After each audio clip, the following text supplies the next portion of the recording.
Yeah, you could do one office, those patterns, when it's 100,000, because it's all the time. So. Then we can maybe they'll. Like other. I got a lot of for it. I think they test me, make sure I have all my buttons pushed. We're cranking up the hamsters. Do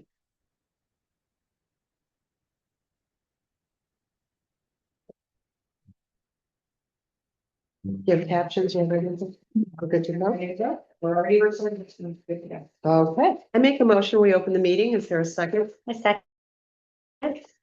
Trustee Marshall. Trustee Linda. All right. Trustee Coe. Aye. Trustee Wilkes. Aye. Mayor Plummer. Hi, Motion passes. the meeting is now open. Is there any board member who has a conflict of interest or anything to disclose regarding the items on the agenda this evening? I have none. I do not. Do not? I do not. With that being said, would the clerk give us the sort of cliff notes of the open meeting compliance and certification? Sure. For members on Zoom, if you wish. It's a long day.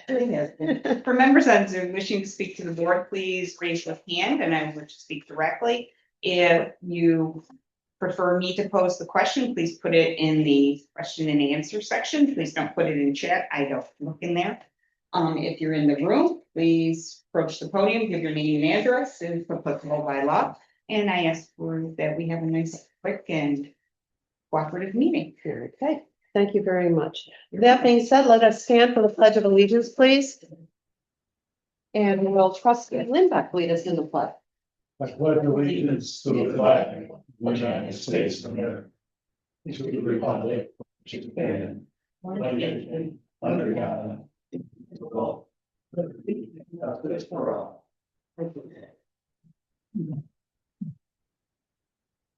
Okay. First up, public comment. Is there anybody wishing to comment either here or if there's anybody online? Yep, hi. Name and address for the record, please. Hello, Andrew Trout from 18 Eastern Terrace. I come before you all to continue to urge the board to consider moving village elections to November, as I see this as the best way to maximize voter turnout and civic engagement. Historic voter turnout is something we can view as the village of Pittsburgh is a voting district in of itself in the Monroe County Board of Elections, allowing us to see the turnout of village residents in different elections, including mayoral elections, town supervisor elections, and state and federal elections. Some of this data is from the Board of Elections and others from the New York Times detailed election results maps from 2024, 2020, and 2016. Never seen them, that's worth a Google. Looking over historical voting trends, in 2025, for the town supervisor race, there were 590 votes cast by village residents. The 2025 village mayor election, there were 515 votes cast. We all know how close that race was. The 2024 state and federal elections, 878 votes were cast by village residents. The 2021 village mayor election, there were 429 votes, smaller number. The 2020 state and federal elections, there were 900 votes cast by village residents. 2017 village mayor, there were 109 votes cast. The 2016 state and federal elections, there were 742 votes cast. And then the 2013 village mayor election, there were 461 votes cast. Our high watermark appears to be about 900 votes in 2020, and to provide better context, I'll kind of compare those numbers against each other. So as you know, in 2025, there was a mayor election and a town supervisor election. Village mayor election, 515 votes. This is a 57% turnout compared to our high watermark of 900 votes. The town supervisor race of the same year, but in November as opposed to March, had 590 votes cast by village residents. This is a 12.71% improvement over the mayor election, but only 65% of the turnout compared to 2020. In 2024, going back less than 2 years from today to November of 2024, the village cast 878 votes in the state and federal elections, 97% of the turnout in 2020. In 2021, village mayor election, 429 votes were cast for the mayor, just 46.7% of the turnout in 2020. Prior to that, in 2017, a mere 109 votes for mayor were cast, while in November of 2016, 742 village residents voted in state and federal elections. Those 109 mayoral votes were just 12.1% of the 900 voter turnout high watermark. Based on this very, very, very basic review of voting habits, I hope the board will continue to consider moving village elections to November, as there are multiple data points showing village voters turn out votes in November. I'm also largely concerned that moving village elections to November will result in village issues being overrun by elections at higher levels of government. I disagree with that. Simply put, votes are earned. Voters can choose or not to vote for a variety of personal or political reasons. They may be not well, they may not like any of the candidates, they may not care for the issues being presented. It is on the candidates to convince voters to get out and vote to vote for them. After Congresswoman Alexandria Ocasio-Cortez won her primary in June of 2018, she posted pictures of the shoes she had worn while canvassing, with the treads worn smooth and holes in both soles. She spoke about how she was out canvassing, knocking down doors until the rain soaked through the bottoms of her shoes. I know that village candidates are very passionate about the issues and will speak directly to voters and help them understand the importance of these issues and turn out votes, regardless of the time of year, though I personally believe November is the best time of year for the elections. Thank you for your time. Thank you very much. Would you be able to submit your comments to the clerk for the record? Okay, thank you so much. Thank you. Is there anyone else wishing to make a comment either here or online?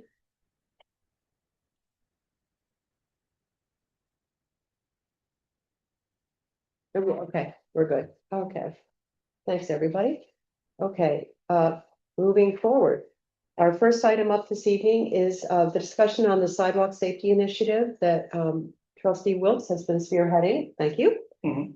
And I sort of have a regroup here. There were a few tweaks I know that you sent to our attorney. Yeah, so again, this is kind of discuss. Was it just a week ago? This could be, At I 20. don't know, it's in dog years at this point. I don't know. So this was kind of rediscussed about a week ago, but post the public hearing. So we were Yeah. able to have understanding of kind of some of the comments. So again, it was great to be able to hear from many of the constituents as well as, hearing from many people who are not residents of the village, but bikers. So we kind of took all that into consideration. It kind of looks like we have two potential paths that we can go down based off of the existing mock-up of the legislation right now. Path A is effectively, I think John, you might have mentioned this at our public hearing. But a bumping up of the age from currently drafted as 12, but bumping it up to 14, which again is less restrictive, matches Buffalo's laws. So would allow someone who's pretty much all the way up until freshman year in high school to be able to be on a bike. And then On the sidewalk. on the side. On the sidewalk. On the bike, on the sidewalk. And then the next thing would be removing the concept of the unaccompanied child slash, effectively my email that I sent to Jeff, where there's this edge case that was not intended, where theoretically you could have a age appropriate bike riding child on the sidewalk with their guardian who is above that age, but not riding a bike. Theoretically, if you read the way that the current legislation looks, it would make it sound like that's illegal. We obviously don't want that. So effectively, you would get rid of the concept of unaccompanied child and just change it to child throughout, wherever that shows up. So that's kind of path A, would be updating those two items. Path B would be instead, if we decide to move forward with removing all restrictions as to who can ride on the sidewalk, then the changes would be again, removing the concept of the unaccompanied child, because again, the edge case still exists. Removing the concept of child, replacing unaccompanied child and or child throughout to be person. Big issue, and I think I'd asked Jeff about this. So we would need to remove the definition of sidewalk. However, we do have it, the definition I had in there for sidewalk was the exact definition that we have in our code in section 1-15C, where sidewalk says any portion of a street between the curb line and the adjacent property line intended for the use of pedestrians. So my question would be, I'm assuming we would have to change that definition as well, because we can't have, that's not true anymore. Well, wait, no, the intention can still be true. Right, intended use doesn't mean inclusive, right, intended. So intended for pedestrians, right? I think I mean, that's right. I mean, a sidewalk is a sidewalk, is a sidewalk, no matter what that's it. an intended, the it's not use is. exclusive. Even though the definition, even under, the New York State law matches what we pretty much have in the code, Right. that it is for pedestrian use, but I hear where you're going, we Okay, can amend it to say, yep, pedestrians, but up to a certain age, and additional usage, so then which the the next, code would reflect. the next would be changing C in section 176.25 restrictions to include bicycles. Removing D from section 176.25 restrictions. And then adding a dismount requirement for bicyclists in section 176-25. That will require a biker to dismount when within unknown TBD feet of a pedestrian. So those are kind of our two paths. And that dismount would be anywhere in the village, am I correct? I mean, Yeah, I think. because remember we had this, I mean, I personally think we need to have dismount in our dense commercial areas. We kind of all crossed that bridge. But that's where wasn't sure how it came out with the discussion. Yeah, so for me, I'm trying to steer in on pedestrian safety, but also letting bikes on sidewalks to an extent, and what is that extent? And so to the mayor's point, and Dave, your point, all sidewalks, no matter what and where, a distance requirement, 10 feet, 15 feet, something that we can decide upon later. The subsequent conversation then led to in what districts and in what sidewalks might we have a mandatory dismount? And the conversation last that the public really hasn't seen, other than maybe if they listened in to our last conversation on the matter. The idea was in the traditional downtown, basically up here. I had felt that it may not be in agreement that one sidewalk toward the canal connecting the pedestrian only. So as you go over the bridge to get down to Shone Place, have the right side on North Main be pedestrian only. All of Shane Place pedestrian only, and then what would be the interior sidewalk coming back on State, the pedestrian only. So you have a pedestrian only circle that includes traditional downtown, sidewalks connecting to Shone Place. Bicyclists could still potentially cross the street as long as there's no pedestrians within 10, 15 feet, whatever that matter is. And so it creates a circular loop of pedestrian only from traditional downtown, Shone Place, and those two sidewalks. And I felt like that was a reasonable approach, and then have bicyclists still be able to be on the opposite sidewalks, should there not be pedestrian in proximity. There's no way to easily do that by selecting zones. You'd have to identify those sidewalks specifically in the legislation. I think you should sidewalk stripe or mark to indicate dismount requirement zones like we do down in Shone Place. But I think with that as the adjustments, I would be in support. I'd like to see it before the public and offer it to public comment rather than just passing it based on this legislation without it being finalized first. But I think I would support that. I like that idea. I agree. I know we have some people with tremendous expertise in this room on this topic. Yeah, I'm looking at you, Renee and Adam. Yeah, I would like to recognize you because I know, we've worked together. You have worked on the active transportation plan. Renee Setzer is a former trustee. And both she and Adam and her husband are, avid cyclists and really know sort of, that portion of it for. So, yeah, so if you could name an address for the record, just so. Renee Stetzer, 34 Monroe Avenue. The age is eliminating the age restriction. This gave a couple different options there.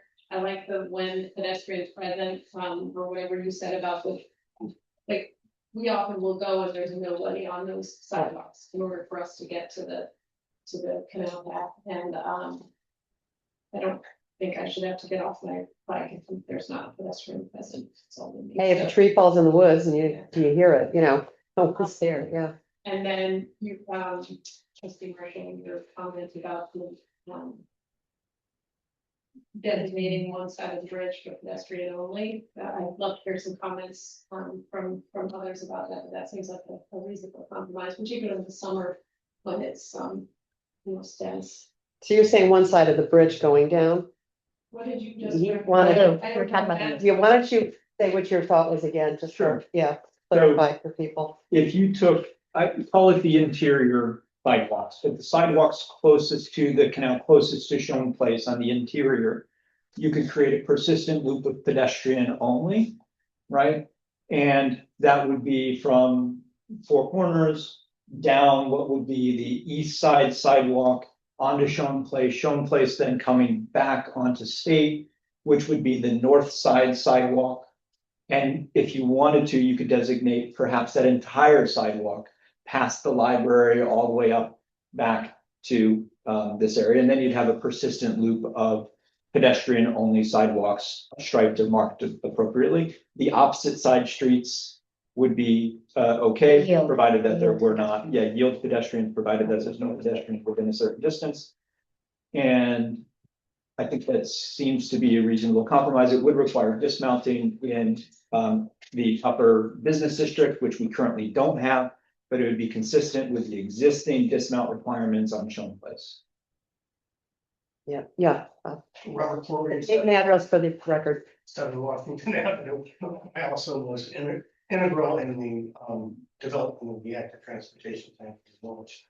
Couple things. One, there was a concept discussed during that plan that Shane Place is what is in Dutch, it's called a vernal, which is a street where traffic moves so slowly that bicyclists and cars can intermix. And I like that regularly during the summer, and it works pretty well.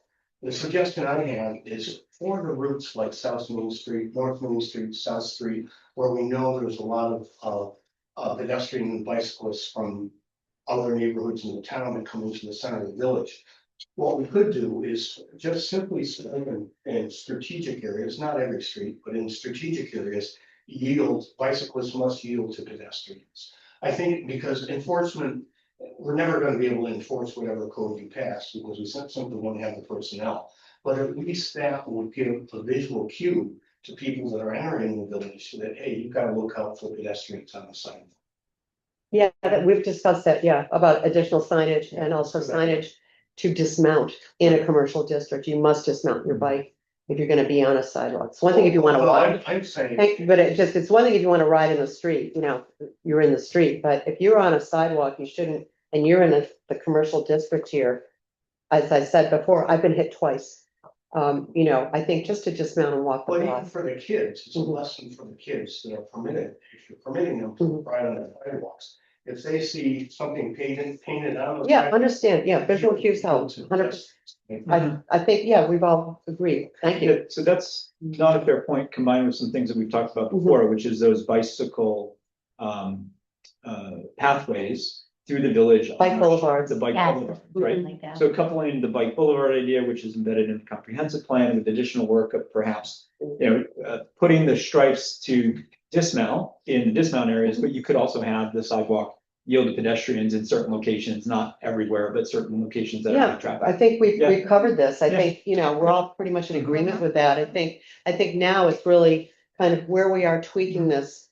We're moving Yeah. forward. Yeah, 100%. So my suggestion, if I may, would just be to bring it, Hang on, I'll recognize him in a minute. He's finishing this off. just to take some of these ideas, put it into a final code and then bring the code back to public hearing. Because of the complexity of it, I wouldn't mind having a public hearing again on the new one, even though it's less restrictive. I think it'd still be useful to communicate, given the overwhelming public comment that we had before. Okay, yeah, I'm sorry, yeah, Andrew. So, Yeah. Andrew Trout, 18 Eastview Terrace. If I'm understanding trustee Marshall's plan correctly, I have to do my little nuttery, sorry thing, at the east end of the bridge on State Street, where Shane Place meets with State Street, if I remember correctly, there's no crosswalk at that particular place. Would there be a plan to include a crosswalk to allow for safe transit across? For the bicyclists to get to the other side, Yes. they can always go underneath. Okay, would there be an option to include that for pedestrians as well? Can I speak to that? And I know Renee, you can chime in too, because we so advocated for a crosswalk there. It's a state road. It is a negotiation with NISTOT. They didn't want to have it. There's an issue also with line of sight coming over the bridge. I personally thought, where that little path goes down to connect you to the trail Yeah. on that one side. On the other side, sort of towards the residences, to have a crosswalk, maybe even with some beacons or something that's an indicator. And I have no problem advocating for that again with Yeah. nice stuff, because I agree, I think it's incredibly unsafe. Not everybody goes underneath, because if you're coming up from shameful, Northfield Common, you're not thinking that way necessarily, you just want to get across the road. So it's a good point. I My mean, wife and I have been, so to speak, there with our 4-year-old from time to time. yeah, We are at the mercy of cars to slow down and let us cross the street. you can have a stroller and. Yeah, oftentimes we're aware of the circular path, but if you ever try to convince a 4-year-old to take 2 more steps when they can go that way, I'd like to know how you pull off that magic. I commend you for pursuing that because that crosswalk is heavily used, with or without, people cross there anyway, so it's gonna be safer with stripes than the way it is. Well, as we all know, you put your hardscape where people really walk. You don't just put it in and expect people to use it. People create their own paths, and that's a path, you're right, that's just always been created, that's the truth. Just Yeah. a quick question. So with the children, you're on the bicycle going across there. Is that what you're suggesting? Well, sometimes we're walking, sometimes we're in a drag cart, sometimes we're in a stroller, and sometimes it's on his balance bike. So there's a real hodgepodge of ways that we're getting across that bridge. The good thing is, at least with what we were just talking about, all 4 of those, I believe, would be able to go on the pedestrian side, which would be the interior side, so you wouldn't have to cross. And then you wouldn't have to be fearful of bikes overpassing you on that side strip, coming back. Now granted, you'd have to come back into town. I don't know where are you crossing right there to get to your home down on that side? So, and again, it's the whims of my son. Yeah. So sometimes we just go on a walk and wherever he takes us is where he takes us. Yeah. So sometimes we wind up, as it currently is, sometimes we wind up on the south side of the bridge, sometimes we're on the north side of the bridge. It's really kind of a pick of choose. I'm just thinking of people trying to cross that bridge, whichever side they're on, the crosswalk. At that portion seems to make most sense, as the mayor noted, people kind of make their own paths, and it's a fascinating thing to watch, is how people move around, and actually finding the most efficient ways to get around. Mhm. Yeah. Yeah, no, it's a really good point, and it's, we're not giving up. Thank you. Yeah. Any other No. thoughts here? So what is it, where are we now? You want to have another, here, where's this going for everybody? I mean, Well, we need to see what we're gonna do, A or B. Yeah. Right? Yeah. I don't, And then we gotta bring it back to Jeff to write it up. yeah, so whatever So- you guys have come up with, I don't agree with. Okay. So, So then what I'm hearing is we're taking the code that David had worked on. We are looking at option B, not A. And we're asking Jeff to take the comments from this meeting here to embed in that code. Work is magic. well, and I think too, we can start with this, this is really, I think, some good work that's been done, and then if we see, that's a good, we always can revisit and make sure that maybe there's another step that, I think David done great work. starting with us. I understand you wanted to go further, but I think you've got, no, what I wanted to do was protect pedestrians, which is what sidewalks are. yeah, So I recognize that there's a minority of bikers that don't want to be inconvenienced, but I think about my disabled mother, who now is gonna have to look out for bikers who frankly don't give a damn about your rules and decorum, and again, I've been hit, you've been. Yeah, I know, hit it's twice, And frankly, I say, dismount, walk. Well, dismount is in there. So you guys can No, do but it, dismount is in there, right? thank you, Mayor. So you can figure it out. great, thank you. You're welcome. So Jeff, you, Somebody's gonna need to give me a map with. Yeah, do you want to direct Jeff for A or B? Like we're in I feel B. a. B. Be with a pedestrian route. So it would be, Loop and then dismount, it'd be a tradition, TDD, building, TDD, I shown think, place. And then those interior sidewalks being dismount requirements. I think that's a whole hot mess that we are, I don't know. So what are you suggesting? I would just go for now with A. And, see how that works. We have bike boulevards. so that means A, means that adults have to get off their bike. Always, Yes. Yeah, I vote B. yeah, I think that we've heard loud and clear that people over 14 still are fearful to drive on the streets and. It's not forcing them to, that's a choice. No, that's where, So I Well- think we continue on with the educational requirement. We can do bike learning, road riding. We can do lots of things to encourage people onto roads. we all agree to that, Right, absolutely. so This is legislation and then it's what else goes along with that. Correct, It isn't, so- just a one and done. And That's there has to be more. We've all talked about that ad nauseum, I know Walk Like Pittsburgh, you guys have done some great job really reaching out and getting the community to connect about what that's like to have bike etiquette and, properly ride through any community. We're also looking at a program. I think I mentioned this before with the scouts. They're gonna help us out in the schools, and working with the school district to have sort of a bike jamboree in the spring. Where all the kids really learn bicycle safety, bicycle etiquette. I'm gonna reach out to some people with expertise about that, maybe to help us with that and chime in, but it's not just the legislation. This is maybe just a starting point for us, and there's obviously many more pieces to go. So I'd like to make a motion that we ask Jeff to move forward. Option B. To our legislation on pedestrian and bike safety. Do I have a second? Is there further discussion? Roll call, please. Trustee Linda, Right. trustee Marshall, Aye. trustee Wilkes. No. Trustee Coe, Aye. Mayor Plummer. It passes. Okay, so that's where we are right now. Hey, Jeff, what specifically will you want to send an email, fill it in? Mhm. Close the file? And, Okay. Next up. Parking code discussion. Are we gonna do the referendum? Number 2? It's That's number parking code, Number, Almost 6:30. That's what she's saying. Oh.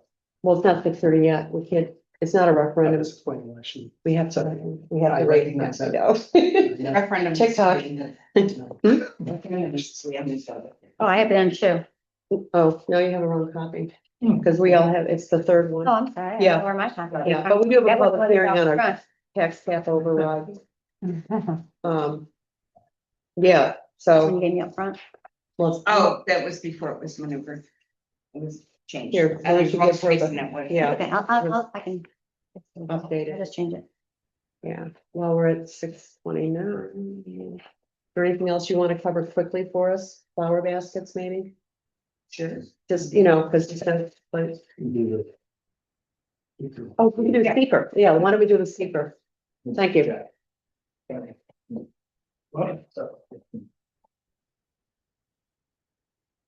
Okay, I left for the board this past up today. Board had me contact our bond council about the bond for Sutherland Street. In Sutherland Street, we did the seeker for the sidewalks for the grant, but we really need to do a full seeker for the whole road. I talked to Jeff, it's type 2, it's very similar to South and Wood. Matter of fact, we're stealing the resolution from South and Wood. We just, where you see South and Wood in the top, that'll be corrected to Sutherland. So I need a motion for this, so I can have this completed with the bond council, so you can see the bond resolution at your next meeting. Okay, is there a motion? So I'll make a motion to approve the type 2 determination of seeker for the repaving of Sutherland Street in the village of Pittsburgh. Could I have a second? Second? Roll call, please. Okay, trustee Coe. Aye. Trustee Limbeck, Aye. trustee Wilkes. Aye. Trustee Marshall. Aye. Mayor Plummer. Aye, we also have the wrong names on the sheet. Yeah, I was gonna say. Well, no, this is just an example. I think you're gonna, right, because the top says Southwood. It's got like, yeah, Southern. Yeah, Yeah, this is just. we'll get it corrected. That's. Oh, that's okay. okay. Yeah, and it goes right. Lisa. Oh, did you ask me? Yeah, I did. Yeah, you, Did I say aye? I Yeah. don't remember. You It did. was already a year ago. Okay. So we're good with that and we'll just amend the document. and get Right, it- it'll get be it going. amended and so. Okay, You want me to hit the bid real quick? yeah, why not? And then yeah, we'll just knock it out and then we'll go right to the, Okay, absolutely. It should that's, we put out a request for bids for the baskets for this summer. This is, we received one bid from Munchu. If I can have approval for that, so we can get the order in. Dorothea, how does that look compared to what we've paid in the past? It's more. A lot We more? had, it's Were we at 5 before or now it's no, 78? we were just under, it was 5 something, maybe just under Yeah, 6. it was under 6. We also had. It's increased, but we have damaged baskets. There's additional things that were needed and a few more baskets. Yeah, there's replacement baskets and things like that that Yeah. have just been damaged. If I'm not mistaken, this is the red, white, and blue theme this It year. is Yeah. red, white and blue Yeah. theme Yeah. for the semi-quincentennial. I'll make a motion to approve as presented. There a second, please? Second, Roll call. Okay, trustee Marshall. Aye. Trustee Coe. hi, Trustee Wills. Aye. Trustee Limbeck. Aye. Mayor Plummer. Aye. Motion passes. so what is the proper title of what we're celebrating this summer? The The semi-quincentennial. The great Scrabble word. Quincentennial. Yeah. Public hearing. Yep, we can open the public hearing now. It's after 6:30. Okay, so where's our resolution? Yep, I'll make a motion to open the public hearing for the tax cap override. My second? okay. Yep, Dorothea. Yep, trustee Wills. Aye. Trustee Marshall. Aye. Trustee Limbeck. Aye. Trustee Coe. Hi, Mayor Plummer. Aye. Motion passes. Okay, the public hearing is now open on the tax cap Mhm. override. Is there anyone wishing to comment? Don't hold back. Anybody online? On this matter? Yes. Oh, sure. Okay, yeah, absolutely. Maria Burnett. Sure. 9 Elmbrook. It's just we have our ability to pass.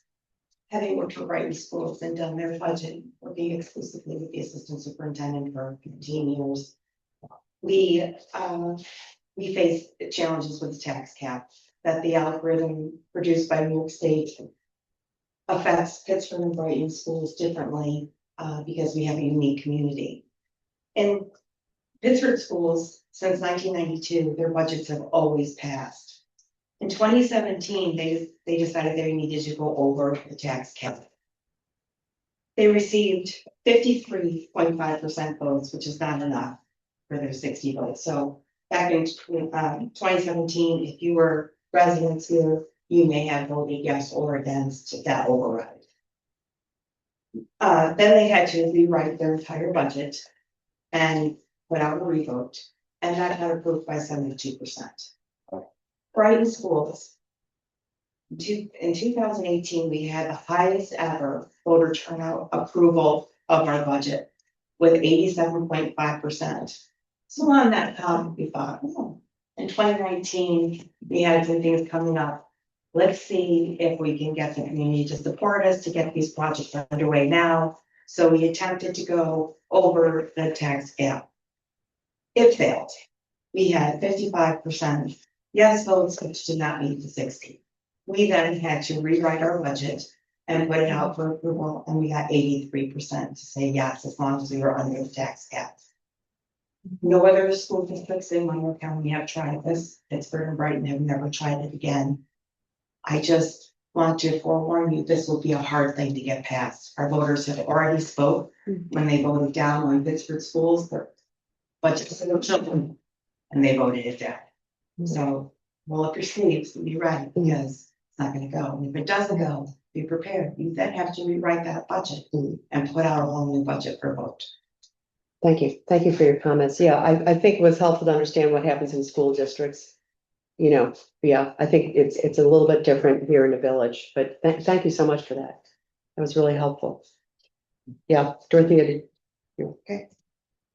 is any other, if the hearing's open, any other comments? That's all. Nothing on, Okay. My understanding is when we pass a tax cap override, if we approve a budget that goes over that tax cap override, it doesn't go back to a referendum. So redoing the budget within the village doesn't happen in that context like it does with a school district, because it's different. So if you put it out to vote and you're over the tax cap, we still get. We don't put it out to vote. Oh, it doesn't go out to vote. That's what I was trying to say. It's a different process for a village. Yeah, and because typically village budgets are relatively small. So it is the recommendation of NICOM, New York Commission of Mayors, that just as a matter of course, they override the tax cap just in case. Because Dorothy, do you want to, if we go past a tax cap, we don't override it, just as a matter of course, what would happen then if we if go we over? overtly go over the tax cap, there's steps that the comptroller is set in place where we have to take the additional, we went over and set up a separate bank account, we're dispersing it back. There's a lot of steps that could be very Right. penalizing to the village. So therefore, just to make sure in case somehow some kind of math doesn't work and we go over, we're covered because we passed that override. Yeah, So we always. the recommend. You gotta spend out. Yeah. Always. And so the recommendation from NICOM is, it's sort of a safeguard a little bit for villages because our budgets are so small. That's why, but it's helpful to know what the schools need to do too. So, okay, is there a motion to close the hearing? I'll make a motion to close it. For a second. Second, Trustee Co, I, trustee Linda, All right. trustee Marshall. Aye. Trustee Wilkes. Aye. Mayor Plummer. Aye. Motion passes. Okay, the hearing is now closed. Back to the board. Any other discussion or is there a motion? I wanted to just make a motion, or not make a motion, but make a comment. So years ago, before we had a long-term capital plan and we looked at the forward costs of the village, it was hard to accept a tax cap override without the understanding and real understanding of what it's going to take to maintain roads, to maintain vehicles, staff over time. And now that we have that in place and we've worked on it diligently over the last couple of years, understanding what the budget's going to need to be to support those things ahead, particularly in an environment where assessments haven't gone up, but costs have, the necessity to go over this cap is very apparent to me. And so that's my final comment on this matter. Okay, any other further discussion or is there a motion? Make a motion to approve the tax cap override for this budget season. Okay, is there a second, please? I'll second. Okay, Trustee Wilkes. Aye. Trustee Marshall. Aye. Trustee Linda. Aye. Trustee Co. Aye. Mayor Plummer. Aye. Motion passes. okay. Dorothea, how many do we have online, please? We have 3. Thank you. Okay, next up is the parking code discussion. And you would ask for this to be on the agenda? Me? Yeah. I guess I just wanted to. We've been talking about this so much. I know, What I was it's like a thinking. continuation. of I it. guess I just wanted to kind of get feedback from, Mhm. because we've had a lot of response from the community. Mhm. And it's almost like, I think we might be getting lost in the shuffle a little bit because it's almost like we're just looking at what's existing and get rid of everything. And I'm just wondering, should there be maybe a little stepwise progress to maybe lightening up a bit and maybe reevaluating that? I just feel that it might be extreme to go from what we've had to completely nothing. That's just a concern. It doesn't mean that, I'm, Yeah, okay, all right. so I just kind of Anybody want to else see what wanna everybody else felt about that. chime in? It seems like such an extreme jump from what we've had for so long to go, to take everything away. So I'll add a couple thoughts. So first off, on last night, nobody knew, we had a meeting with, gosh, it must have been 25, 30. Yeah, it was a business roundtable for, our retail businesses primarily. To kind of have them weigh in on 2 things, signage. Yep. Because we're looking at the signage code just for a couple tweaks and also, again, just parking, because we always know, parking is an issue and all the requirements for specifically for business owners coming in. whether they're a restaurant or retail, there's sort of an algorithm in the code about how many spaces do they need each time. So, yeah. And so first, it's easy to start, I think, with the traditional downtown, which is the very developed commercial district up here, where I don't think any property owner has ownership interest in any parking, right? Besides there's some. besides Yeah, there's some. Breathe and maybe a little bit behind. Just Breathe, the real estate company in Village Bakery. Not a lot. No, not a lot. The Village Bakery is outside of the Oh, traditional. well, that's true. Right, and I think even Sutherland Auto is outside the traditional downtown. And so I think it's fairly easy for me in thinking about traditional downtown area, but also Schoen Place, where there's no municipal use. We don't have a long-term lease. It's all fully, effectively built out. With those two districts, it seems reasonable. Why do we have a code that requires parking when nobody has any ability to build more parking, nor take any parking really away per se, unless we authorize it? New use in perhaps some of the connecting zones, right? Maybe there's a reason to go slow, take first step, see what happens, and then move from there. But generally speaking, with the traditional downtown and Schoen Place, I think it's reasonable to say if you think you can have a successful business independent from parking, because where are you going to get that parking? Are you going to go contract it out? Is that what we want businesses to have to do privately in order to get the approval? Or do we just want to say, whatever happens, happens, as long as people are, somebody thinks they can put a business in, that's okay. I think with the parking, Dave, regulations or restrictions do, though, it also kind of keeps some of the big, large ideas Mhm. a little bit more condensed, right? So Yep. if you're gonna come into a space and you wanna, oh gosh, I'm gonna saturate it, let's put 90 tables in there.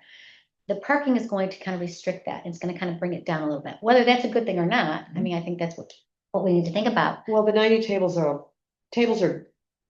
there's fire code and there's John, you can speak to that as well. I mean, so that really is what dictates a lot of it too, so It does. it's not the one thing. Right, it's Yeah. not the one thing, but it does have some impact, Yes, it right? does. So, it's just another way to kind of keep things so they don't get over extended. Mhm. I mean, I'm just, I'm just throwing it out there, Mhm. just, The other thing that I heard last night and then in previous discussions is while, we do have parking situations, and we want to have good parking areas in the downtown area, we also have to temper that with how do we protect residents? And, there's some pieces there that, we're gonna have to look at and see, one thing I heard is, after 6 o'clock, residents only type of, how do we, but again, then enforcement becomes an issue. And how do we help with that? Because we can make the rules, but we've got to help enforce too. Yeah. So. To dovetail on that, I think you can have resident only after certain times, you could have time slot restrictions. So and we talked about this last night, right? If you don't have parking requirements in terms of spots per table or spots per square foot, but in order to protect retail businesses, in order to protect residential character, you can have parking after certain hours, you can have 2-hour parking. It's a different way of addressing the same sort of thing. And it's just a question of which do we prefer.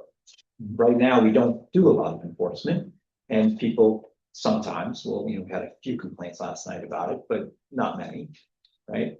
I think businesses also said last night, if you go the route of needing to enforce a lot of parking, you potentially create an environment where people don't want to come because they're afraid that they're always going to get, hit with a ticket. And I don't know, it's a tough situation. Well, I think too, and maybe a little more research is involved. In other words, if we take a look empirically at what the situation is right now, and this has been identified actually by, our code enforcement officer right now, and it was also acknowledged by business owners. So many businesses right now, with the parking we have, they don't meet their own requirements. In other words, what we have in parking is what we have. We're kind of built out, so what does that look like relative to the code to keep asking businesses to come up with this formula to say they have these parking spots when everybody is continually using essentially the same parking spots in their formula. Each business, so I think that it was more. I think we all want the same things. We want to protect our residents. We want to support our businesses and have a vital economic component to our village. But what is the reality now of what's happening doesn't match what is in the code that's required. It just simply isn't. And even the owner, I'll use Book Culture because he brought it up. Book Culture right now, according to the code, needs 18 of their own spaces. They don't have it. But he also went on to say he's never had a customer complain about parking. They just come in and shop there, and it's become, we're delighted they're here. It's become an anchor in our community. And, so I think that's why we need to really take a look at what that means. And also, and this was a conference I attended actually quite a long time ago when larger cities were looking at relieving business owners of parking mandates. And the question that was asked was, if these mandates were taken away right now, tonight, what would parking look like after that? And the answer came back, not much would change, But I think for us, because we are so small, we have to see what would that impact be, if any, on our residents. That's kind of how I'm looking at this. Because you want your code to really reflect the truth of what's going on in your community, and not have some business owner try to come up with, I have A over here with spots and then B, and, we're getting the same spots over and over again. Mayor, may I also think that what's also troublesome is that what's happening now, because a lot of times applicants are going to the zoning and planning board for variances, right? And I know that Dave had requested, and I don't think we ever got those numbers, how often parking variances are granted over the last 5 years. Because if we're granting a ton of parking variances at the board level, which means the appointed board, not the elected officials, the appointed boards are making decisions as to what's happening in our village. And to me, that's troublesome. So we need to either take a look at what we're doing, and our code needs to really be realistic, right? It needs to support, and everybody needs to be consistent, because Mr. Highland also talked about there's a lot of inconsistencies. Some people are getting a variance and some people aren't, and that's being done by an appointed board. So I think that as a village board, the trustees, we need to take responsibility for what's happening in our village as far as parking. So let's figure out a way that we don't have to ask zoning and planning, or the applicants don't have to ask zoning and planning for variance, that we're making reasonable discretion. I just want to speak, it's not only the number of variances, it's the businesses that have existed that just have never been in compliance. In other words, we've had businesses expand and then they're not in compliance, this is just where we are, So I think that's one component is variances, then it's what's existing and who's using what or not.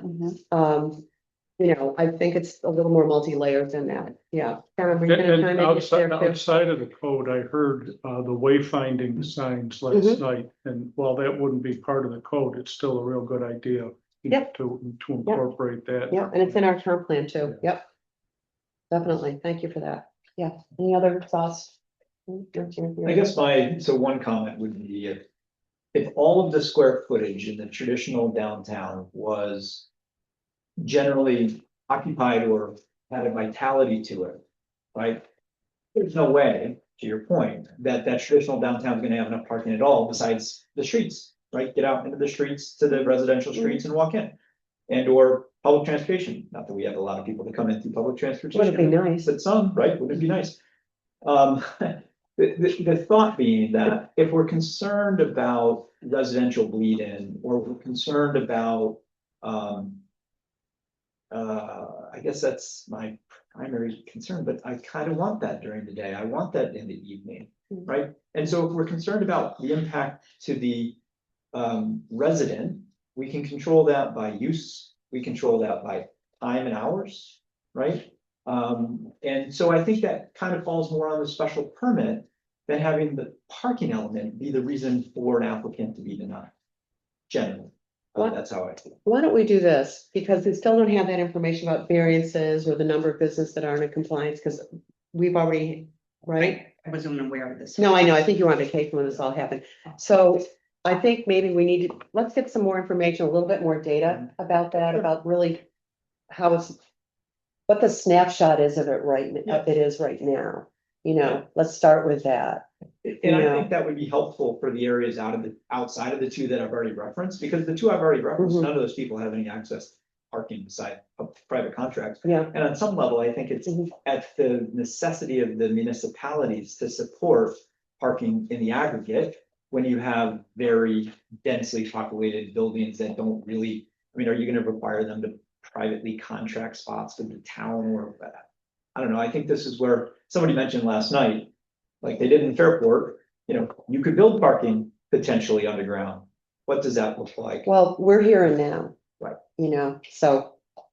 But if Yeah. it gets, what I'm suggesting Yeah. is, if it gets so busy that parking becomes this major problem, then people work together to figure out answers. Well, which is why we're here right now too. I mean, you know, we're dealing, let's really try to understand the truth, the snapshot of where we are now and what we can do to make things better for everybody.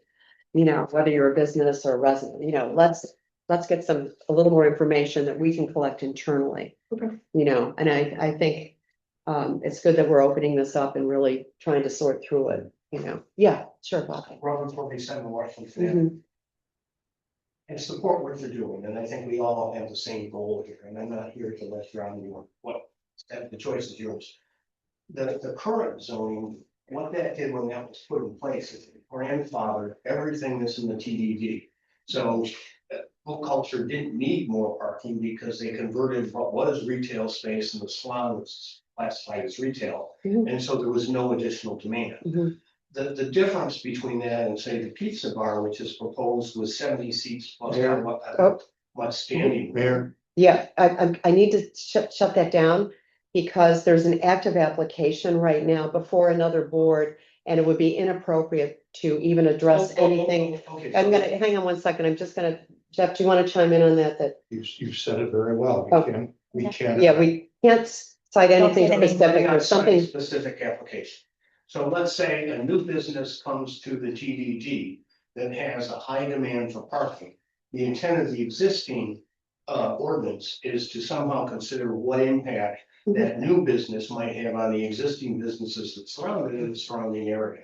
And no matter what path you take, that still is something that you have to balance because there's a limited capacity of parking, there's a limited scale to Main Street, and somehow you've got to find that. And I think, you know, enforcement is difficult, especially because in the history, when we had problems in the past in the village, you know, the code enforcement isn't here at 11 o'clock, 2 a.m. in the morning, when these problems evolve. So all of that you need to. Yeah, one thing that I did ask our code enforcement officer to look at was right now with all the existing, you know, whether they're restaurants or bar, you know, anything.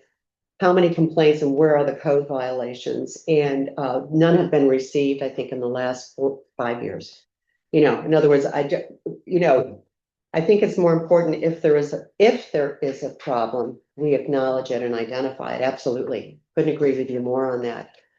Right now, what we're seeing is there isn't a problem. So I'm sort of the mind, you know, let's legislate for something that is here and now, where we start with that snapshot. And the truth is, right now, our code doesn't match already what has happened with parking and parking requirements. That's all. It's just how do we take a look at that and balance it? All the other stuff, we haven't received complaints. So I'm not going to legislate for a problem that doesn't exist. When it becomes a problem, we should look at In the it. recent Absolutely. past, we have had complaints with tenants that have occupied where the Asian restaurant is with the dumpster and the condition. Okay, that was in the past. And there's Appreciate it. also been complaints with Nixon McCarthy's before they went out of business. We had a decade. Understood, and I appreciate, you know, the history and the background on that. Thank you so much for that. And I'd like to chime in on what was stated before. I don't think the process we have right now, where you have an application that's coming to the trustees for a special permit, gets put in front of another board first to look at a variance for parking. If the parking is going to be an issue, it should be part of the special permit that this board issues, and we should take that dual look at it away from it. It puts a lot of pressure on another board, you know, to do it. It's a matter of village law that The zoning board Yeah. is a separate body, and here's applications for variances. Well, we can certainly take a look at it when it comes to us. Well, like I said, I think Yeah, it's not clean from what I've seen. so, If I may on that. yeah, but I just kind of want to bring it back to where we are, what our next steps are too. But I did want to ask, with regards to a variance on parking, so the order of events, if a variance on parking is granted, when it comes before the village board from a special permit, can they consider parking as part of the application, or do they have to dismiss it in its entirety because it's already been addressed? You mean dismiss the issue? Dismiss the parking issue as part of the special permit because it's been addressed through the variance, if granted. Yeah, no, you can't overrule what the zoning board of appeals said. Correct. Right, I'm thinking Cycle Cafe. Okay. I just wanted to make sure that Yeah. Yeah, But we can keep it as part of our equation when we're making a decision. you just we can said, change the code, you just said no. but We gotta look at the law. You can't overrule the ZBA.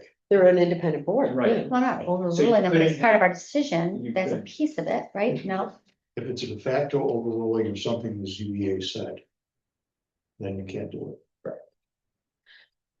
So. Let's get some action items, kind of moving forward on this, because, it's meaty. Oh, yeah, sure, Julie. Oh, yeah. Name and address, please, for the record. Julie Paulison, 6 Washington Avenue. Thank you for letting me attend the meetings again. I love the focus on present. I also think there's great wisdom that can be cultivated from the past. And we also need to be forward-thinking, incorporating the future. So I don't think we can just do present. I'm saying you start with the truth of what you have right now, that's all. No, I'm not disagreeing. I'm just broadening maybe the Sure. view. Mhm. I am highly concerned as to why, in all these meetings we've had about parking in this ordinance or this code change, we're always getting compared to like, oh, well, New York City does it this way. New York City, and I'm like, we're farthest from New York City, and most of us live here because we don't want to live in New York City. So that comparison has been confusing me in all these meetings. And maybe that's just me, but I don't think we should be comparing what works and is done in New York City to Pittsburgh. In mention of Breathe lot and the Fire Hall and Bank of America use to accommodate a lot of maybe dropping the code and overflow. I understand that the availability might be changing in some of those spots due to maybe larger trucks, potential construction, potential changes in an owner's terminating a lease. Those are important things we need to know before we vote on something like this. I also believe in order to vote for something like this, we seem to be rushing a really major decision in our village. And it's concerning to me. This code was put into place for a reason. It might need to be altered, amended, gradually changed. What makes me nervous as a resident is I've attended now, I've given up like 4 nights to listening to like the businesses and the parking impact, the businesses and the parking impact. And let's have a roundtable for the businesses. Have we had a roundtable yet for the residents? Because we're intertwined. We feed the businesses, we pay the taxes in the villages. Businesses come and go every year. I'm here 10 years. I hope to be here another 20. So can we have an equal voice? And before we rush this vote, could we please be considered in this? Because I will be honest, in talking broadly to residents and businesses, no one has known a thing about this. I would say God is my witness, in all honesty, maybe 5-8% of people knew anything about this. I gave you a lot of time too, please. No, it's just, we have 3 minutes, that's all. We got it. I understand. It's just, I feel like there was an application submitted that was shot down twice for parking issues thus far. And then all of a sudden now, oddly, we're trying to rush through a complete change in our code that would completely help that application. I'm saying that that's just my personal opinion. What's the rush? This is a major thing that we need to consider. I will say as a compliment to you, Mayor, thank you so much last night for acknowledging the hazards by Collier's Cafe and how you're trying to put like the cone and maybe create a better safety boundary. I was really happy about your concern for safety, pedestrian crossing, dogs, babies, challenging large vehicles and crossing dangerous intersections. And I'm praying that with that same spirit, we have the same thought from Monroe and Maine. And parking, pedestrian crossing, and not having large vehicles blocking or obstructing view there too. If that's fair, because I think we're looking at trying to improve safety in the village, walkability, parking. So, that's all. I'm sorry if I overstepped my base. I just feel very passionately that I don't understand why something that's been in long standing for a long while that might need to evolve. What is the crazy rush? More importantly, we have 156 apartments being built right now, 1 to 3 rooms per unit, probably 250 to 300 cars that are soon going to be driving and parking and frequenting our village. That's where I speak about future. We drop the code right now, Niagara Falls, and then it's Wild Wild West with unknown frontiers. So please, just factor in past, present, future, because these are all critical components. I'm not against changing it, I'm against rushing it. And really understanding whose parking lot truly is available. What is the fire hall doing with their availability? Is Breed still going to be available? And what's 300 cars going to do if we drop everything? Thank you for listening. No, thank you. Thank you for your input. And I know you're thoughtful about, you're really thinking this through and we all appreciate it. For both business and resident marriage, that's all. The one quick comment that I made me think is just with regards to this, last time when we first brought it up. I would love to see villages similar to our own who don't have substantial access to public transportation as a subway stop or major bus, train thoroughfare. Places that, like us, are pretty much either dependent upon walkability or cars. What's been the result of them adopting legislation that removed parking requirements? And I haven't been able to find any that quite fit the mold, so I'd like to see those. Well, so, and as I mentioned earlier, we need more research. I mean, I Sure. literally wrote that down. We need more research. So rather than jumping in, let's bring something back. Let's take a look internally. As I've mentioned, some of those items, we certainly can take a look, as you said, if you could just put down those bullet points and just shoot them to Dorothea for action items, and staff can help support that. Post budget. Jeff, what are you thinking? You just look thoughtful. I don't know. I always look very thoughtful. Deep thought. Okay. So, Pondering. Okay. I thought you your were skill and confidence. thought you were getting ready to say something. No. So I think that's really where we are, is that, we've really identified that we need to take a look, we need to drill down. Again, I do think it's important that we start with the truth of what the data looks like right now in our village, like where are we this right now? So we know how to move forward. Yeah. Can I ask the board, is this gonna be moved to a workshop meeting? I think it should be moved to a workshop. I think it's a better venue where those are just informal. Anybody can attend our workshops, where we just kind of hammer it out and take a look at maybe some of the research and, because it takes a lot in a public meeting where we're trying to conduct business, for the village and move things forward. In a workshop, I think they've been successful for us, really, don't you guys? I mean, I think we get a lot out. Residents, like you had like a business style table, would there be a venue for residents, just for equal waiting, that's all. Oh, I think maybe there's a little bit of a misunderstanding, and I want to just clarify, because I think that's important. I'm glad you're bringing it up. Yeah, I don't really. Yeah, okay, yeah, so every time we have a public meeting, anybody, it's open to comment. You can, we're always open for this. Public hearings are another venue for residents to opine, to weigh in. Like that's, you mean? That wasn't a publib hearing at all. Any regular board meeting. Yeah. Any regular board meeting. I've been to more meetings than I've heard to, and I don't, I just pleasant, so. I'm sorry. No, I just mean, my okay, but that's not a reflection on you guys, I'm tired. We just gotta do. I got two little kids at home. I know, we're all tired. Yeah.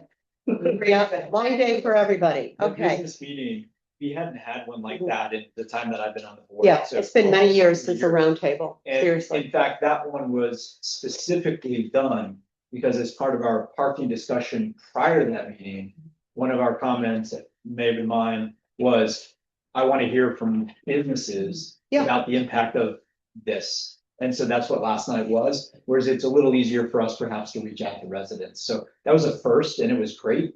But we are always open to residents. and Anytime, Yeah. absolutely. Every one of our meetings is open to the public, period. And Any if sense. it's increasing, like, I'd love it if the village could help increase awareness of what's being considered for the residents, because. Did you sign up for our e-bulletins? I just, Okay. I'll be honest, most of my residents don't ever even come in this building. Uh-huh. Okay. So like everyone I know when that thing was being reviewed, none of the businesses and residents even knew about that. Well, that was an invitation specifically to businesses, but. No, I'm talking, sorry, about the Okay, application. yeah, I'm sorry, yeah, Dorothea. you- Just to close it out. Yes. I know Dave mentioned bringing this back after budget. Is Mhm. that what the Yeah. board is in agreement Yeah. with? Yeah, we've got to So get the budget sometime on. Yeah. In May, the board will get this at a workshop. Is that an Yeah, agreement? what I wouldn't mind Yeah. with these workshops, Mhm. these are things that I don't wanna lose sight of, so I would almost put it on the workshop, but in parentheses, be deferred. Right, so we could have a workshop between now and the end of the budget season, but if the work. You're just seeing involved, it. I just wanna keep Yeah. seeing it, Yeah, that's a good point. right, I hate losing it and then There's a never. lot of moving parts. I just wanna make sure because there's a lot of research you're requesting. Yeah. and I can't guarantee you'll see that. Yeah, because we're in budget cycle right now too, so.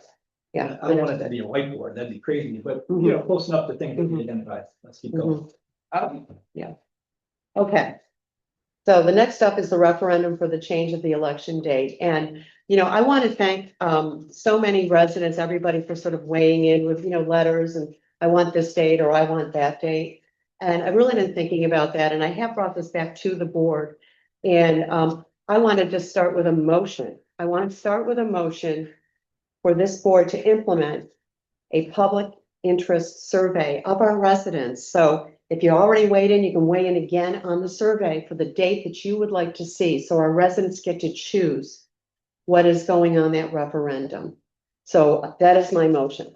What's the motion? The motion is to have a public interest survey implemented by the Board of Trustees, by the village, to survey our residents so they can choose which date they would like to see on the referendum.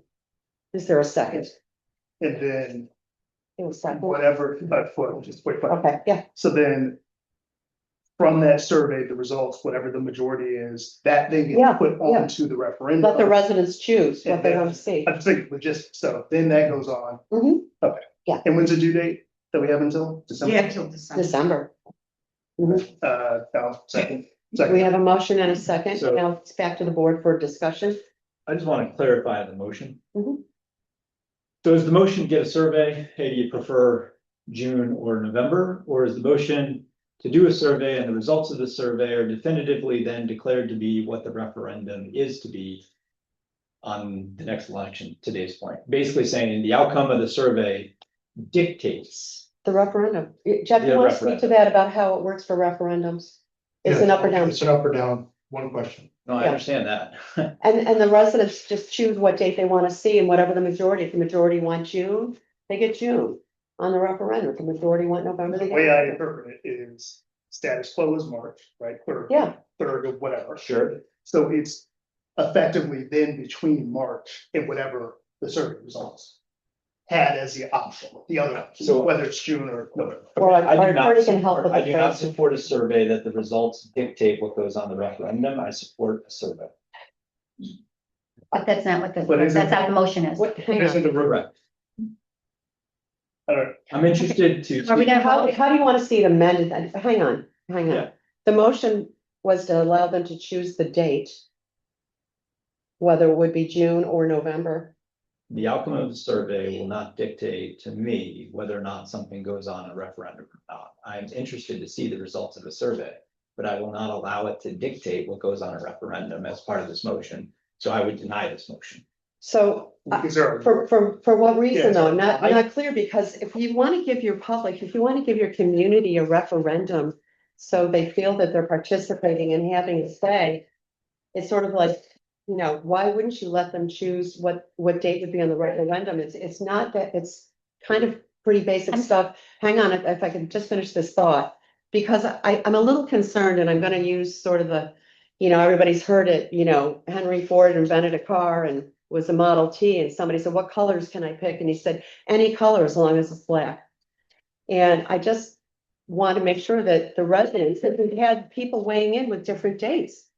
Why wouldn't we just let the whole village say, let's pick one and put it on the referendum? And they have to pick one because a referendum is an up or down vote. Okay, Mayor, may I speak, please? Of We course. have a motion and I think a second. Can we have a vote, please? Well, hang on, there might be further discussion. Is there any further discussion from the board?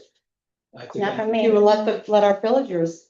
No, not from me. I would ask though that the motion be written in a way that is fully descriptive as to what the implied implication of it is. Well, then why don't you amend the motion so we can talk about it? What would the amendment look like?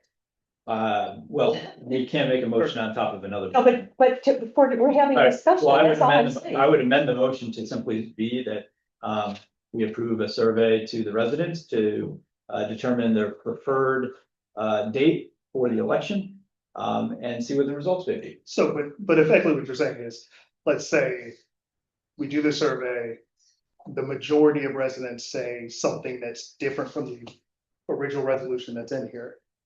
You could theoretically say, I don't want to listen to what the resident said and pick a different date. Yeah. So what's the point of doing a survey? Hey, Let's don't do the Let's just survey. ram it forward, Yeah, just- because I think that's where it's going. Well, it just seems. What if 50 people respond? Great. And is that gonna be representative? of What- the whole what if- community? We just heard I mean, statistics on voter turnout. Not everybody votes. This is what it is. No, but, Well, then you should be perfectly fine with the June election date. well, I'm just saying, it's clear from the public hearing meeting for the bike safety, a lot of people in the public comment had different opinions. Some people wanted June, some wanted November. I So don't it just know. seems like there's more, like, again, I don't give a damn. It could be Yeah, March, it could be June. I'm the mind, whatever the majority of the public picks. Okay. I'll go with. May I- Three people. May I think comment, please? was talking. Yeah, David, I'm sorry. Interrupting. I know, we're all passionate about it. Yeah, But- David, please. But I'm just saying that, like, it seems that the residents, who are the ones who vote us in, have some thoughts here. And last time when I ran, I got no agenda. The only agenda I have is I live here, I pay all my taxes, I got some kids here that want to go to Pittsburgh schools. That's it. I want to keep them safe, don't want them to die. Whatever the voters want, if they say, you know what? We want the roads painted orange, and 99% of people say that, yes, I'm out of luck, and that's what's gonna happen. So why are we not it just seems odd that why wouldn't we listen to what the residents are saying? Okay, can I please have the Yes. floor? Let it finish the sentence. I mean, this Hang on, time we're is been over having- here.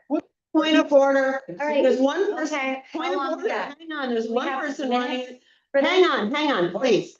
I'm asking for some quiet from this board right now. So No, trustee will and I was- finish what he's This saying. is extremely disrespectful. You've done this to me on multiple occasions. I'm the only person that you seem to Stick to the hang on. topic, Dave. Stick to the Hang on, topic. you're the one that hang on. has multiple times interrupted me. I don't know why. Me alone? Hang on, I've interrupted you everybody. alone. No one else has Look, done it, Dave. We're No one else gonna, has done we it. just need to move this forward. Okay, and- so let's and- move it forward. Hang on, Continue. excuse me one second. Clearly, we One got. person is running the meeting and it used to be the mayor. David, did you want to, It doesn't matter. Clearly, I'm not gonna be able to finish my thing. So Lisa, whatever you have to say is, I'll bring it back to you Go ahead. then because, No, you can go because I finish. think maybe, Finish, Dave. yes, I recognize trustee Cove. Thank you. Dave, if every single thing that the board had to make a decision on went to public vote, why even have a board? We as a board have deliberated on this. We have done research on this. We have talked to people. We've had public hearings on this. We can't bring every decision to a vote. Number one. Number two, Thank you. may I speak, Mayor? No, I'm Thank just you. talking to Thank you, myself Mayor. because it's incorrect information. The fiscal year of the Village of Pittsburgh, County of Monroe, State of New York runs from June 1st through May 31st.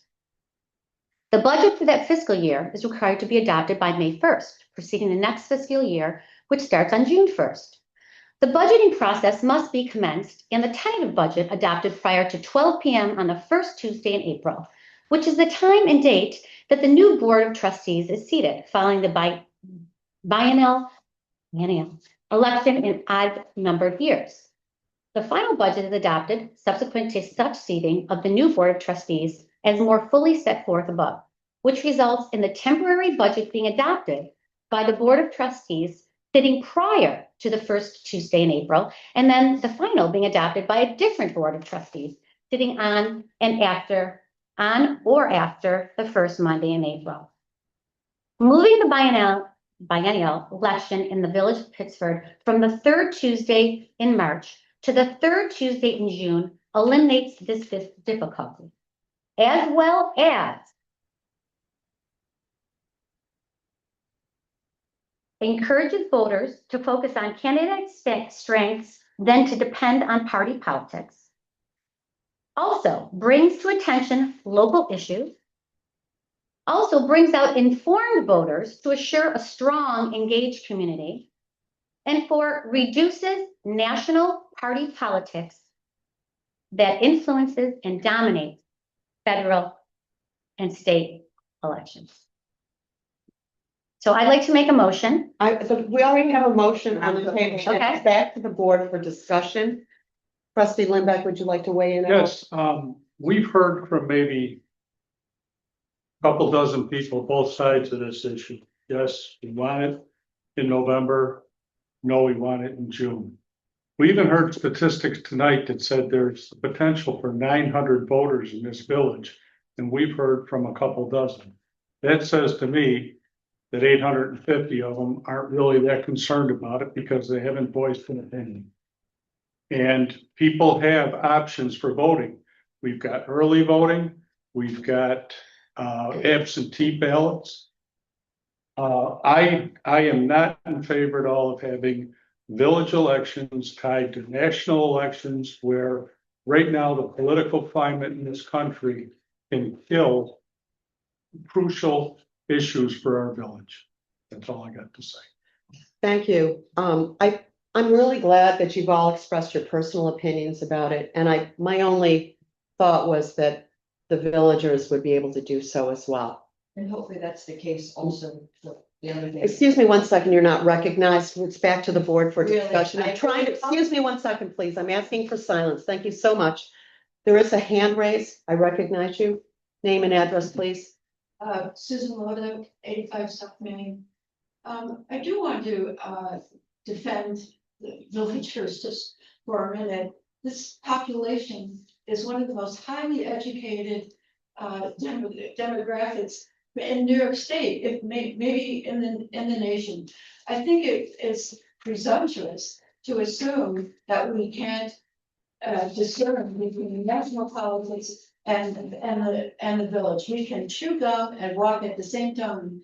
And I think that is an underestimation of the ability of your village residents. Yeah, we have the highest voter turnout per capita of any village ever in the county consistently. You know, our villagers care, and that's a great thing. I mean, I think, so, and all I'm saying is, can we just do a survey and I'll abide. If everybody still wants March, we'll do March. If everybody, it doesn't matter to me. What matters is that with our villagers with a referendum, then why the hell are we even doing one? You already picked the date. I think that you're misconstruing my comments. My comments are fairly simple. I'm open-minded to a survey, but I don't want it to be dictatorial. So let's get a survey. Let's see how many residents apply. And submit. And if we want to put out there 3 dates instead of 2, then we can judge. No, on a survey, because none of this has implication to the referendum.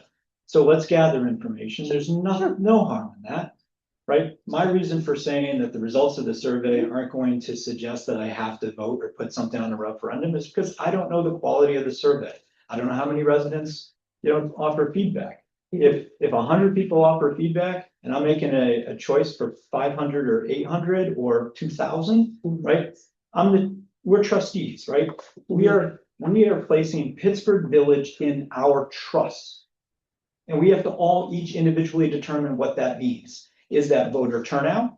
Is that the village in what we know and love today? And how to best protect that and move it forward and progress, right? So how would you amend it? How would you amend it? I would just simply amend it to be, I approve a survey to offer 3 dates and let's see the results. Okay. And I'm good with that. But also that's non-binding. Non-binding. That'll be on every trustee to make a determination whether their judgment is better than the majority of the responses on the survey. That's correct. Can I just say one You know, that's where it lands.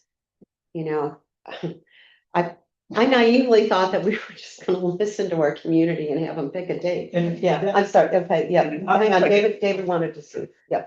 I mean, again, last thing I'll say is, it just seems odd that, I know we were all elected, and again, I think we'd all agree that current elections time period is not ideal, right? March, probably not the best time, but who knows? Maybe well, maybe all the residents love it. But it just seems odd, like, why would we? What's the harm if the residents come out and they all say, hey, look, here's what I want, and count it up, and it's just seems fair. I don't know, it just seems odd to me that, like, why wouldn't we? I would abide by what all the residents, the majority If they said. said June, if they said March, okay, fine. That's whatever. all I'm asking here, folks. It seems you know, weird. and But, you like, know- why are we like, oh, we have a better, like, we see that you all have your opinion, and you're the people who actually paid the tax and voted for us, but we know better than you do. I think the bottom line is you don't govern necessarily, particularly with a referendum, which is very specific. You don't govern by what you want. As an See, elected why- official, you govern by what your community tells you they need. That's where I'm coming from. Yeah, excuse me one second, still with the board, and then I'll recognize you.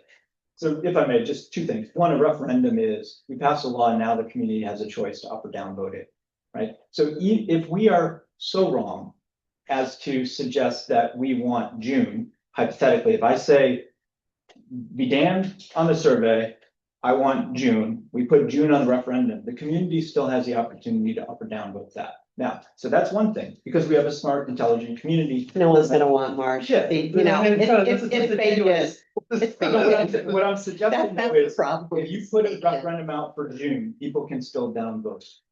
Right? So that's one thing. And they go, Why have a double step though? Because effectively what you're saying is, if they come and they say, hey, I don't want that. Right. Why, but they already told us in the survey that they didn't want it. I respect that. So this is why, I mean, the survey is still useful information.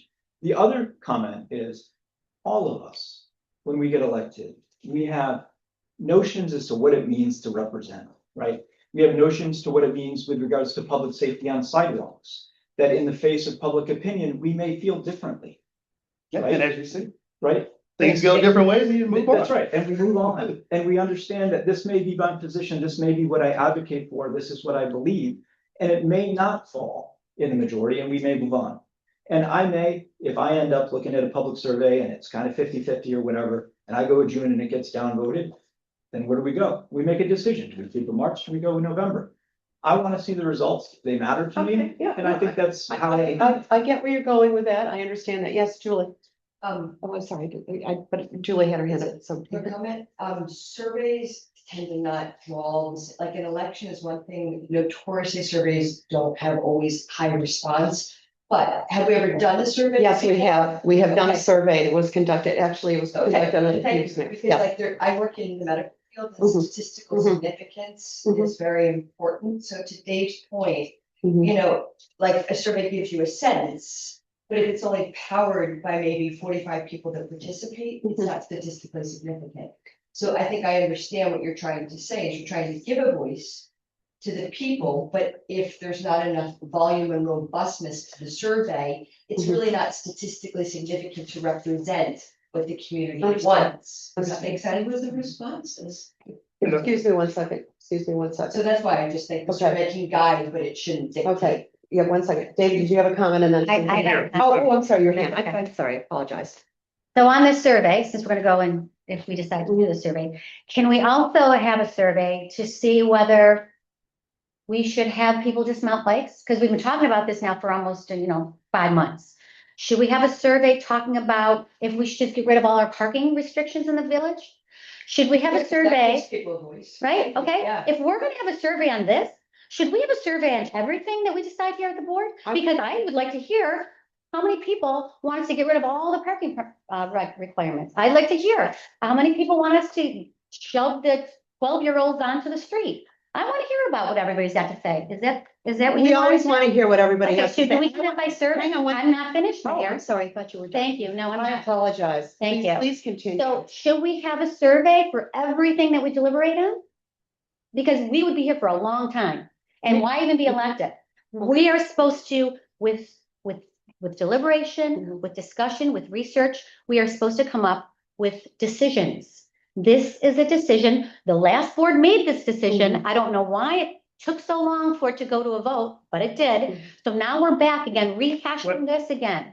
What Okay. happened was all the research that you guys did, you didn't even know the date of when it was due, so that's why it didn't go through. What do you mean? We, It's the date. we, Okay, This is the we thing. did, okay, hang on. we didn't go, no, it wasn't up to us. It was up to our village clerk. No, it was up to the county. It was up to the county. Do not hang this on our village clerk. I'm saying it was up to the village Oh to my God. decide how and when we were supposed to put this on. I think it's true. Well, hang it on, Jack. Yeah, Jack, it was, all right. I just want to say something because I think we're really mixing a lot of apples and oranges and probably other plums and pears.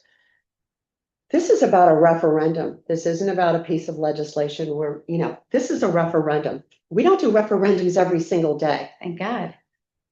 Yeah, Yeah, I've been okay. here for a long time. So I'd like to just be able to have the floor for a couple sentences here. We don't do referendums every day, and referendums are unique and important. In fact, the last referendum we did, and I think many of you may remember, was on cannabis, when the cannabis law came through. That was big enough. We knew as a board, that's too big. This law just came through legalizing marijuana. What does that look like for our community? Please don't talk. I'm speaking. Thank you. Please don't, please don't. It's important that we all are able to listen to each other. So that was a good thing that we did, because it was a big, big moment for our community. It is required by New York State law. If we want to change our election date, it must go to a referendum because, again, it's that important to a community. It is somewhat different from pieces of legislation that we continue to work on, and we're looking at code, and the code exists, and we're trying to make assessments. We could do surveys on many things. Of course we could, and I'm not against that.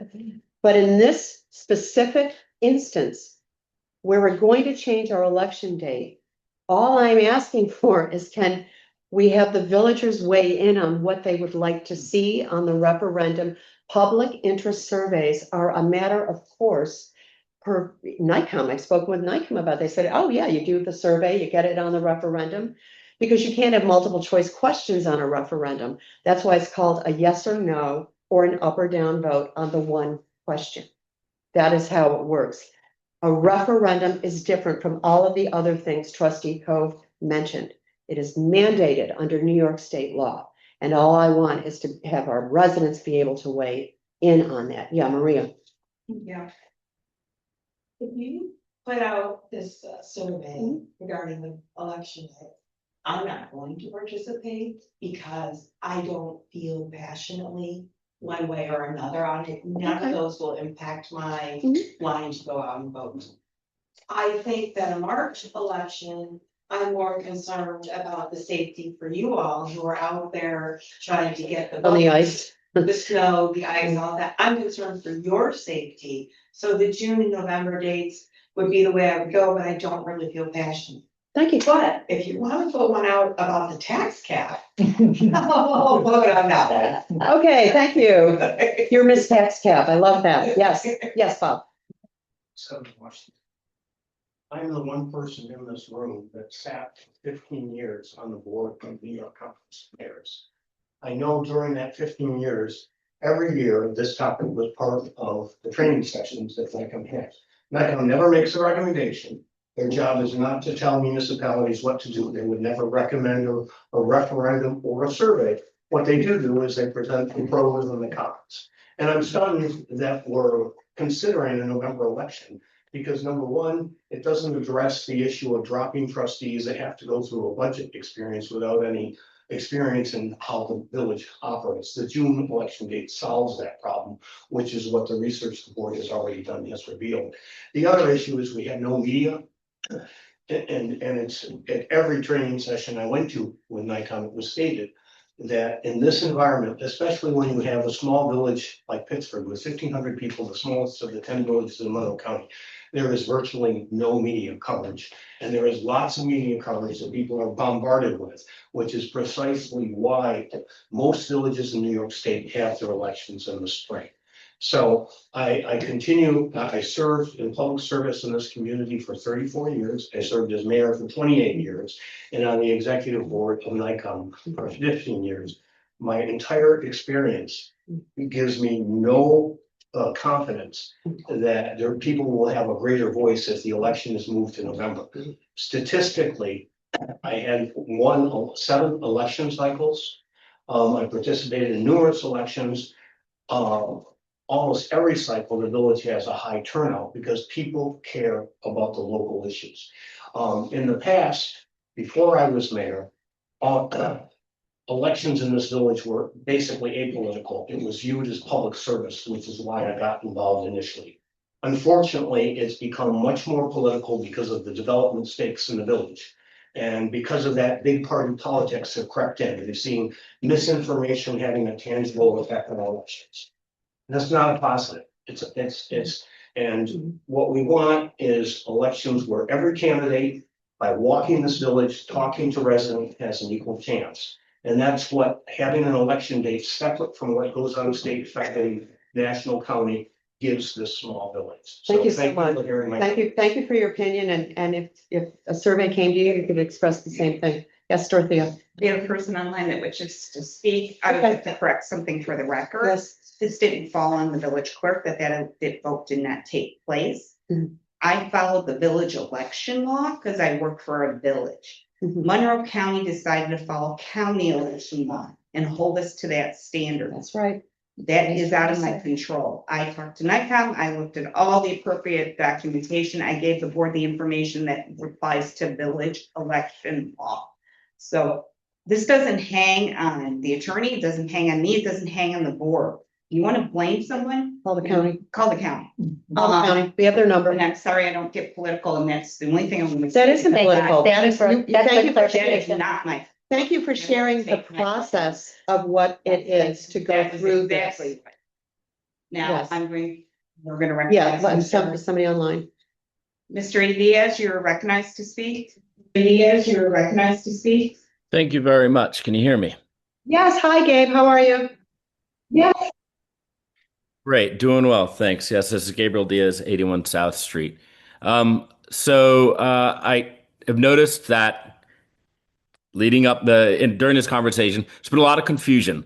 The question that was posed was whether villagers should be allowed to have a say in the dates through a poll.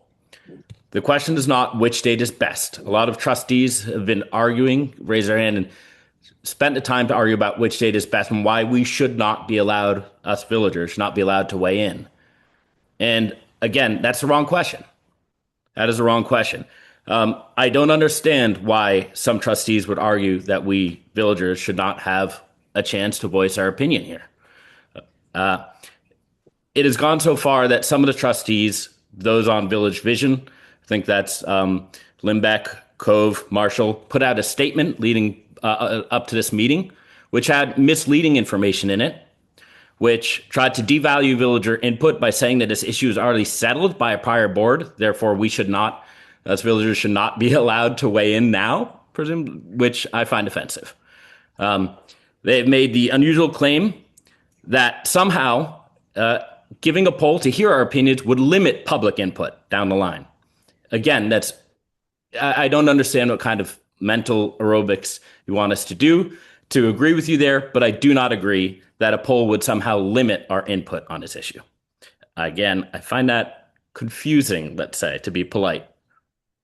I don't understand why trustees would argue so passionately against hearing from villagers. All we're asking for is a poll. The question put before the board is whether there should be a poll leading up to the referendum. It is not which date is best. And if you continue that conversation, I feel you're distracting us from the issue at hand. The issue is whether there should be a poll, whether villagers should have a voice in one of the most important decisions we have faced in a very long time. I thank you for those who are advocating to give villagers a voice. Could I respond to that, please? Thank you very much, Gabe. Can I respond to that, please? I recognize. In the first place, I have never once defended an action that was taken by a previous board. And if Mr. Diaz would like to understand my thought process, I would suggest he contact me to talk to me about it instead of attacking me from a Facebook page. Thank you. Okay, yeah, and Dave, you want to say something? Yeah, I just want to comment. I had no idea what communication from Village Vision or where he's going. I ran on a Village Vision party. I attempted to get in caucus with the Democrats. I'm here to represent residents. And so, Mr. Diaz, I appreciate your comments as a resident. I do want to take a step further and say, no matter what the outcome of the survey or what the outcome of the vote as to how we move forward, simple fact is a referendum by definition gives residents a voice, whether or not it is up or down vote. A down vote is just as powerful as an up vote when it comes to a referendum. So to think for a moment that a referendum with a date we don't prefer is somehow limiting residents' voice, I disagree with that wholeheartedly. Thank you. Tim, you had your hand up? Yeah, I Just from somebody who tried to run for public office this year. Name and address. Oh, I'm sorry, Tim Hyman, 24 Lincoln Avenue. Somebody who tried to run for public office this year, I would urge residents to look at June. I think the village is so small that you don't want to get lost in the middle. Yep, thank you. I would be afraid that the village would get lost in the minutia. And big politics during the November cycle, so. Appreciate I have that. anything to say. June. Appreciate that. And if we had a survey, you could answer that on a survey too. Okay, thank you so much. Okay, we've had comments from everybody. It's back to the board. I think so, like to say on the record. The reason I made the comments I made is because on the agenda tonight, the issue was not a survey, it was a referendum. And that's why it was entirely appropriate for us to address that issue. Understood. But the motion before us is about a survey. And how would you amend this again? I suppose we could go right to that, but I did want to read one thing that I did receive from Nikon. Okay. So I did send a note to Nikon and asked if they had an opinion on dates. Right? And the official response was, we don't have an opinion on when villages should hold their election. However, we strongly believe that this decision should remain a village decision. To that end, we have and continue to oppose legislation that would consolidate village elections or force village elections to be conducted at a particular time, year, or by county, as opposed to the village clerk. As the attorney that oversees our election portfolio, I personally have reservations about village elections being conducted at the same time as the state's general election in November. Despite the undisputed increase in voter turnout, which I readily support, I do not believe conducting village elections in November actually results in better outcomes for the village, e.g. ballot fatigue and voters are not actually being informed about the village matters. So again, this is one person, non-resident. Right, and I know that attorney, and the attorney made a very specific point of saying they have a personal opinion about it. I also spoke with that attorney and two other attorneys who said, our village is so unique. They go, you could pick a date anytime and your villagers are going to show up. We are the poster child for turnout of a village in New York State. So you're registering a personal opinion of an attorney that when we get feedback from the larger pool of attorneys from Nikon, we are known for voting. We are known for turning out. So let's try to close this out. Thank you, everybody, for coming in. Appreciate it. So how would you want to amend this then? That what date do you want to have for an I would election? simply say, what day would you prefer your election to be? And put March, June, and November. Check one or whatever. Send it Okay. back. And not a lot of fluff around it. Okay. What dates do you prefer your election to be? Okay. So do we have an opportunity to ask other questions? Because I'd like to hear. I think this. I think just to the referendum. I think because it's specific for a referendum that is mandated under New York State law. Let's do a different survey then another time. Honestly, I think, can we just get past this? Can we, I agree with your amendment. I appreciate your input. let's do that. David, you I had think another thought. The only thing is, again, to make it crystal clear that whatever comes out of the survey, it's not binding. Yes, yeah, and we'll let our This public is know not that, Survey. that no matter what you No matter what you say, say, the board is allowed. yeah, okay, and I think. the public- Do whatever with that survey. Yeah. Yeah, You want to get responses. yeah, And what do you mean, Jeff? well, why I don't, would not make it clear, Let me make it clear. anything, I would ask the question, I would ask the survey. Just ask for opinion. yeah, yeah, we're good. And I would, Why? because nobody would respond. That's probably true. If you tell people we're really not gonna listen, but what's your opinion? Who's gonna respond?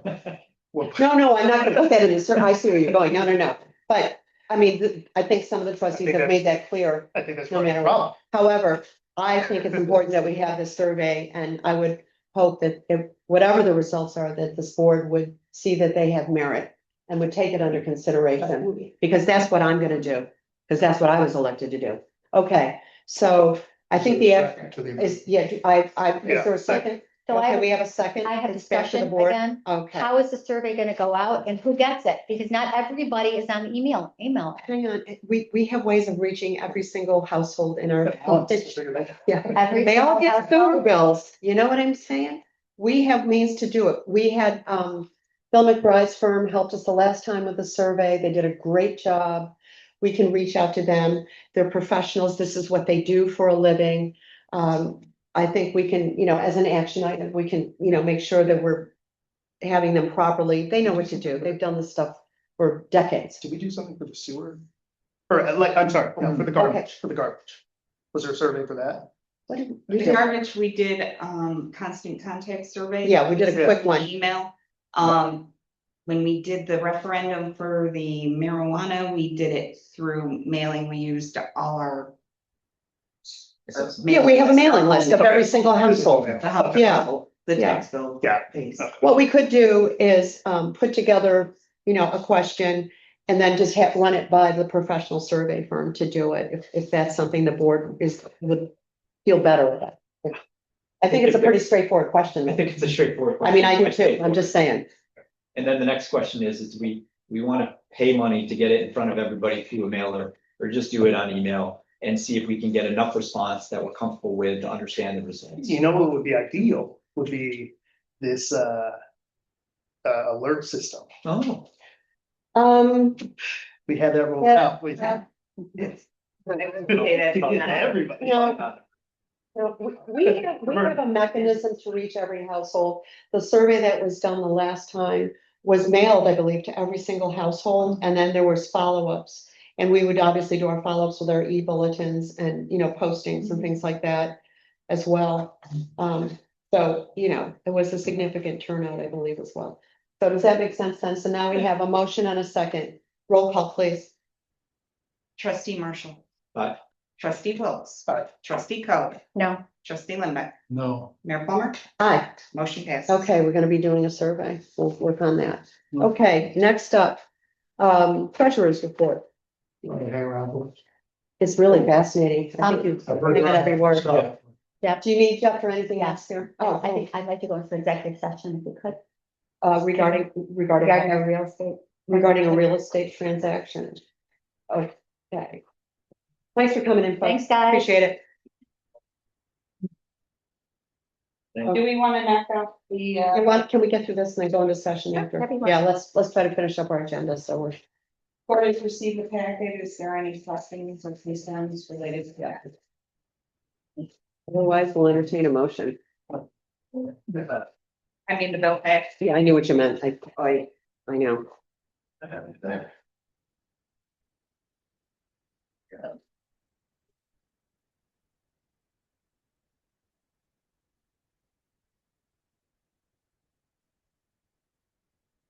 Any questions? Is there a motion or anything No. Okay. Make a motion to approve as presented. Yeah, Second. okay. Cool. Okay, trustee Limbeck. Aye. Trustee Wells. Aye. Trustee Coe. Aye. Trustee Marshall. Mayor Plummer. Aye. Motion passes. Can we do the minutes real quick? Sure. Yeah. We're cruising now. I go to the public, which doesn't have the I headache. saved it down, but I shocked. Oh, yeah, this was the, There are minutes from March 3rd, March 9th. March, December. If you need to- December, or what one of you? December. Whoa, okay. I can pass them down. Oh, Anybody could see them? Oh,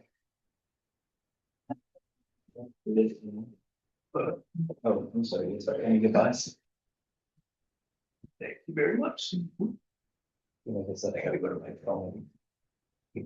I always say month, I hardly, everything takes 9 hours.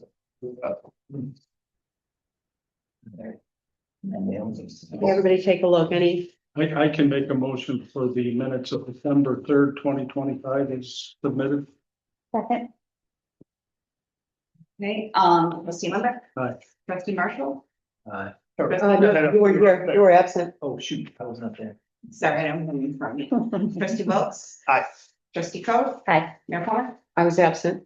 Motion passes.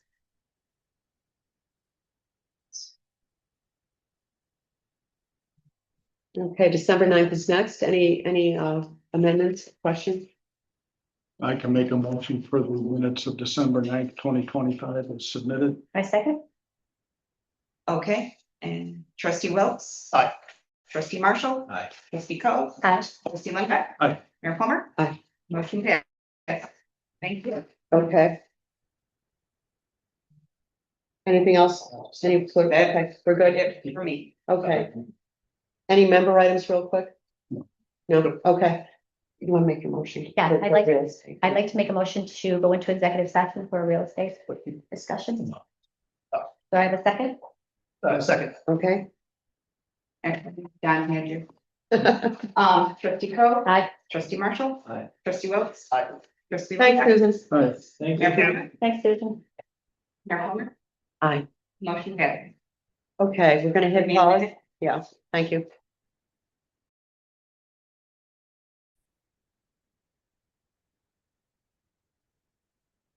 We're set? Okay, I make a motion, we leave executive session. I second, Trustee Limbeck. Aye. Trustee Coe. aye. Trustee Wilkes. Aye. Trustee Marshall. Aye. Mayor Plummer. Aye. Motion passes. I'd like to make a motion to direct our village engineer and building inspector to explore options for bathroom facilities along Shane Place. Do I have a second? Second specification for options. So that he understands. To explore specifications Specifications. for options. To Yeah. explore specifications for options. Second. Roll call, please. Trustee Wilkes. Aye. Trustee Marshall. Trustee Coe. Aye. Trustee Limbeck. Aye. Mayor Plummer. Aye. Motion passes. I make a motion, we adjourn. Second. Trustee Marshall. Aye. Trustee Wilkes. Trustee Coe. Aye. Trustee Limbeck. Aye. Mayor Plummer. Motion passes. Okay. All right. Thanks, everyone.